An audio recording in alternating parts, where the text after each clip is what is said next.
I have mentally prepared myself for this.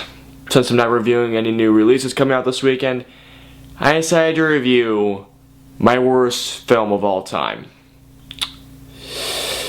So here we go.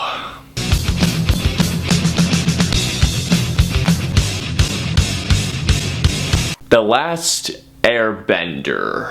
So The Last Airbender is a film that is based on the amazing Nickelodeon series with the same name. One of my favorite cartoon shows of all time. Up there was SpongeBob, Rugrats, Real Monsters, Rocko's Modern Life. It's way up there.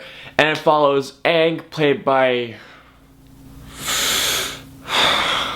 Noah Ringer. And it follows him after he's woken up by Katara and Sokka. They find out that he is the last airbender, and he is destined to beat Fire Lord Ozai to become the new avatar to bring world peace and the balance of the world. Alrighty guys, let's get into The Last Airbender. The effects are decent. Now I know all of you guys will be like, fuck you, Last Airbender. But I'm not gonna do that. But here's the thing, the first minute actually seems very promising. It shows some really actually decent effects for what could be a really epic film. But just remember guys, this is brought to you by M. Night Shyamalan. He hasn't done a good film since, I'd say, The Sixth Sense. Yeah, the effects look great.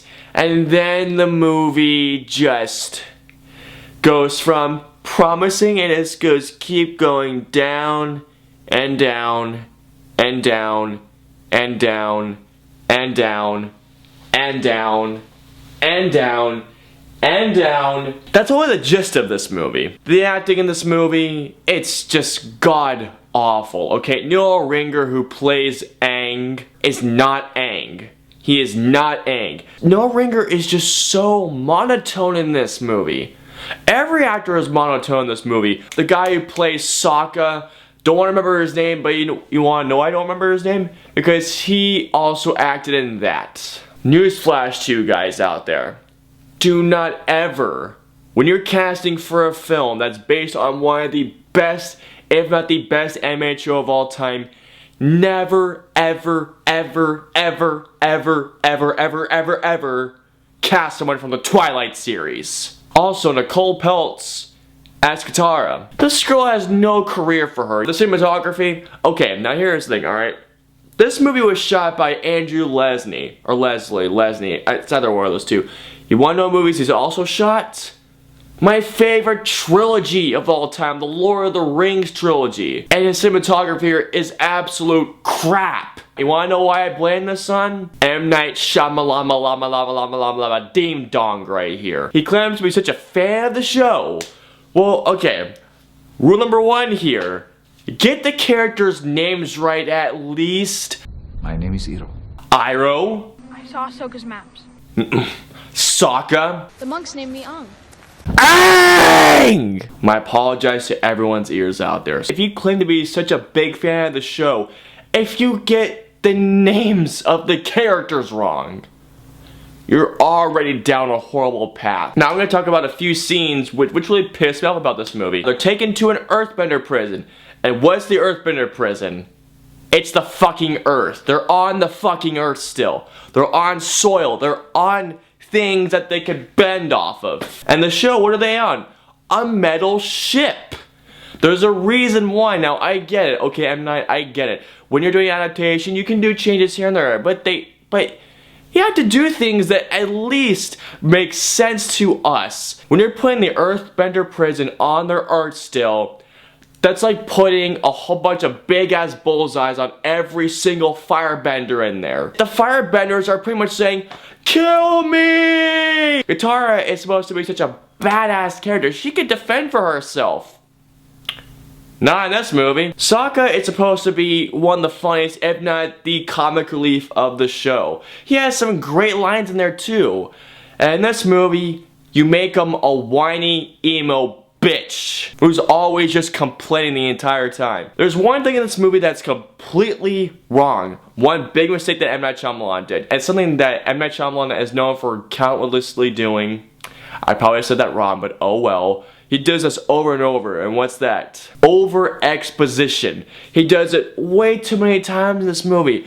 There's maybe one time where they actually use visual storytelling in this movie, is when Zuko explains why he got banished. That was the only time that they used it. And it was nowhere to be found after that. Not in the scene where Aang explains when he ran off not to accept his role as the Avatar.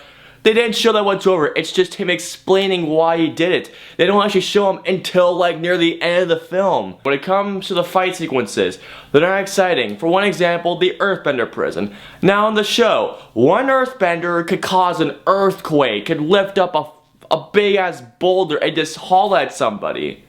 Now, in this movie, it takes 5 Earthbenders to lift up a rock that's maybe this big, and an extra Earthbender to throw it. 5 Earthbenders or 6 Earthbenders in the show could kill a fucking tank.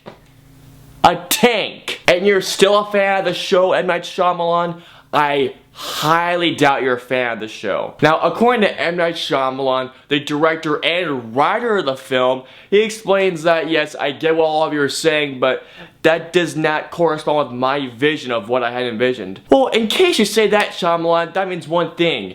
You were not the right guy for the job. You don't see the conflict with Katara when she gets jealous of Aang when he bends the water.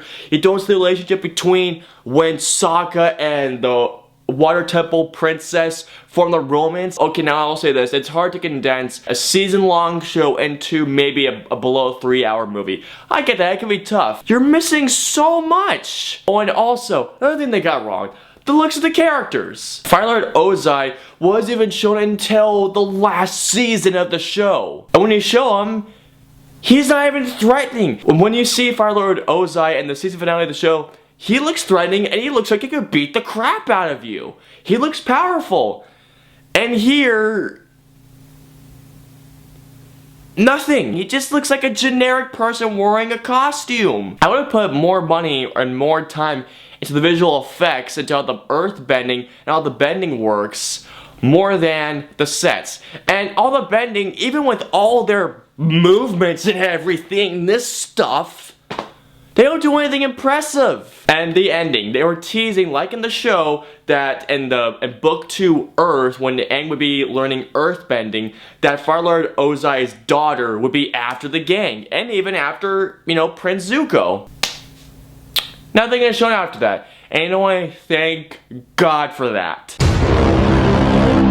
So overall, The Last Airbender is a complete travesty, it's a complete abomination, it's a complete disgrace to the amazing television show that happened before it. And my Shyamalan not only raped my childhood, but so many other childhoods that had loved this beloved show. And my Shyamalan, you done fucked it up. I have a new rating for these things, for my worst movies of all time. Never thought I'd do this, but I'm gonna give The Last Airbender a -1 out of 5.